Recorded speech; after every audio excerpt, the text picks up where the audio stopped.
dead and next of kin have been informed. We're in touch with the Kenyan authorities, in close contact with the Kenyan authorities. We stand ready to provide them with any additional assistance they require.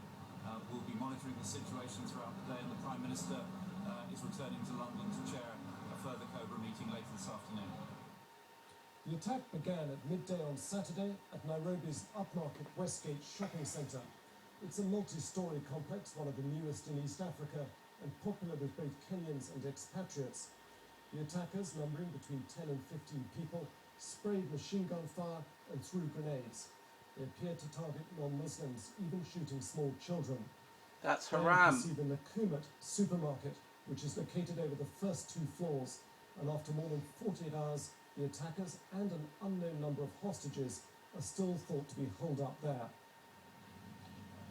It took the Kenyan authorities nearly 30 minutes to arrive on the scene, but they have since managed to extract most of those inside.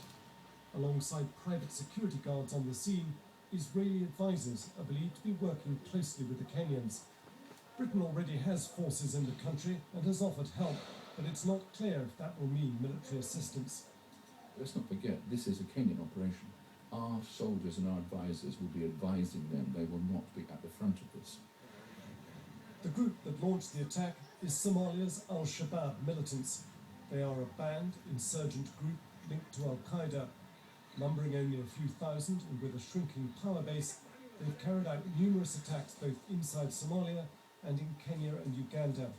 They've been making frequent media statements ever since the siege began. There are some rumors spreading around that I've been reading that say that there were American, British and other attackers of different nationalities involved. But I can confirm to you that none of that is true. There will be no negotiations. This whole grisly standoff is painfully reminiscent of the Mumbai siege of 2008. Counter-terrorism officials around the world always feared it would be repeated. Now it has been. Frank Gardner, BBC News. Well, you saw that large plume of black smoke. That was a short while ago. And if we bring you the live pictures now, I know we've got a little bit of breakup on the pictures. You can understand there's probably a huge number of media outlets there trying to get the signal from that spot. Actually, there's another picture feed, yes, there it is, and it shows that fire really still blazing there, and it's been like that for just a number of hours around. It's not just blazing, before it's lunchtime, oxygen really, starved. that fire being started, and we've seen that operation ongoing through the morning. There was about a 15-minute period in the morning. There was fierce gunfire that you could hear from the complex. Then about 45 minutes ago, maybe an hour, there was another burst of repeated gunfire.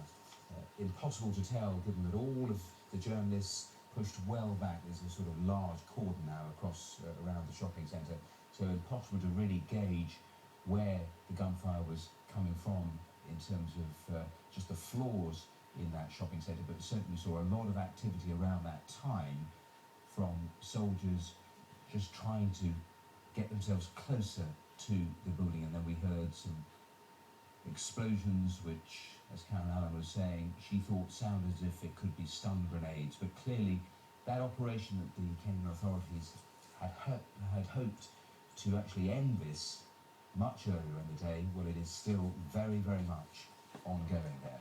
We've had some tweets from the Immigration Department in Kenya saying security's been beefed up at all entry and exit points across the country. That sounds One official. of the criticisms was that the borders were so loose in this part of the world that Al-Shabaab was able to move very easily between Somalia and Kenya. You might be thinking about horses and bolting at this particular moment, but that's from the Immigration Department saying security has been beefed up at all entry and exit points. And just taking you back to those live pictures, we understand, as far as we're able, that this is the parking area of the Westgate Centre. It's thought by the Interior Minister, Ole Olenku, that the smoke was from a fire that was started by the militants in a supermarket as a kind of diversion. This hasn't been confirmed, and it's worth saying or reminding you that we're getting a lot of information from the government and from the hostage takers, the terrorists themselves, via social media at this stage, none of which it's at all easy to verify. But Mr. Lenke, the Interior Minister, is saying of the two hostage takers, that two of the hostage takers have been killed and that some more of the captives are now free. They have sent out messages to the Kenyan people to stay calm and a bid to assert that they are in control of this situation. Of course. And of course, the Kenyans, there have been messages of support, both from Downing Street, from the White House, Downing Street saying a little earlier that Mr. Cameron had spoken to the Kenyan president, had offered him help in terms of policing, intelligence collaboration, and other related kinds of assistance. Unspecific that particular part of that phrase, but we know there's a COBRA meeting that's going to be happening this afternoon. We'd heard from the Defence Secretary Philip Hammond a little earlier in the day confirming that the number of Britons believed to have died in this attack raised from 3 to 4, but the indication very clearly is that that is the numbers they have at the moment, with the operation clearly ongoing, with a number of people just missing.